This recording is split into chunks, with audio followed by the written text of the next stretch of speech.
Narito ang simpleng paliwanag sa tatlong tanong mo, mga parkoy. Riley Grigsby bilang import ng Barangay Ginebra. Ano ang maitutulong niya? Well, mga parkoy, question mark. Si Riley Grigsby ay scorer na kayang gumawa ng puntos mula sa labas at sa drives.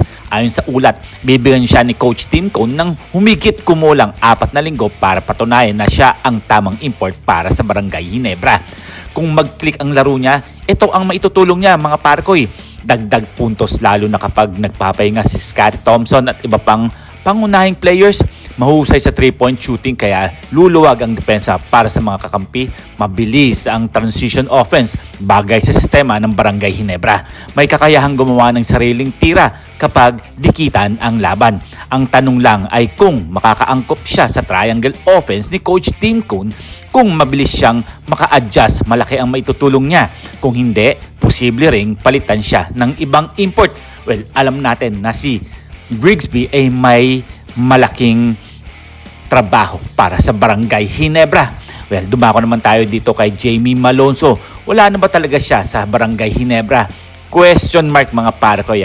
Ano ang mangyayari sa kanya? Sa kasalukuyan, wala na si Jamie Malonzo sa Barangay Ginebra matapos siyang lumipat noon sa Japan para maglaro sa B-League. Well, marami nga nagsasabi na kaya pa nga bumalik neto sa Barangay Ginebra.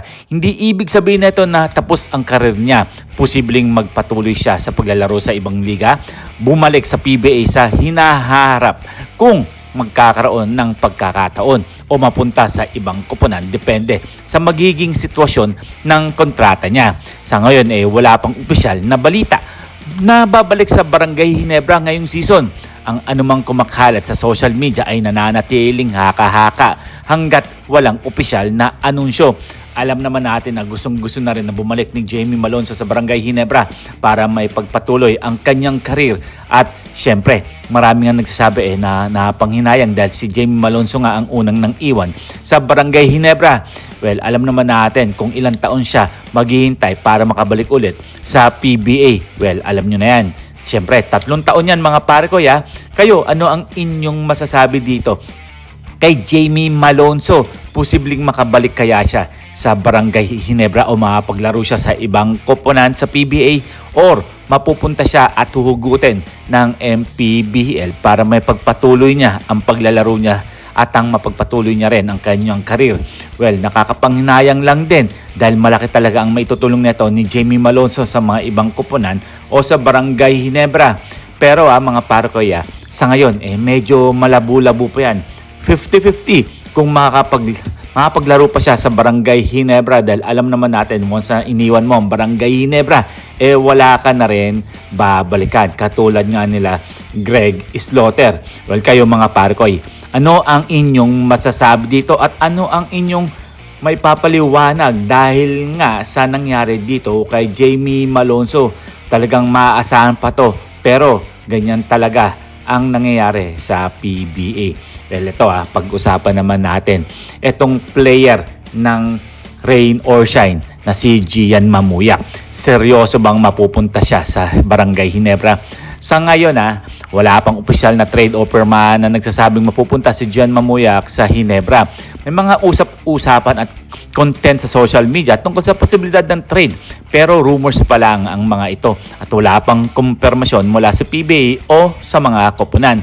Kung sakaling mapunta siya sa Ginebra, ito ang posibleng maibigay niya. Mahusay na depensa sa mga kalabang guard, masipag at mataas ang energy, kayang tumulong sa ball handling at outside shooting, bagay sa disiplina at depensang hinihingi ni Coach Tim Cone. Sa madaling salita, mga parkoy, malaki maitutulong talaga neto ni Gian Mamuyak. Well, sa kabuuan na usapan, mga parkoy, si Riley Grigsby ay may potential na maging malaking scorer kung makakaangkop sa sistema ni Coach Tim Cone ng Barangay Ginebra. Si Jamie Malonzo naman wala na sa Ginebra sa ngayon at wala pang opisyal na balitang babalik siya ngayong season.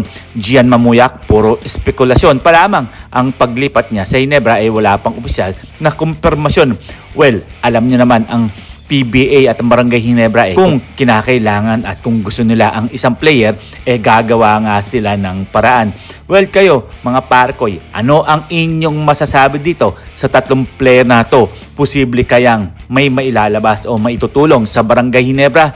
At siyempre, manood na lang tayo kung ano talaga ang mangyayari sa season na to. Kung magkakampiyon ng Barangay Ginebra, kung makakapasok ba sa semi-finals. Hanggang dito na lang tayo at huwag natin kakalimutan na mag-subscribe, mag-comment, like, and share. Then please click the bell para ma-receive ninyo lahat ng aking notifications. So see you for my next video. See you for my next vlog. God bless.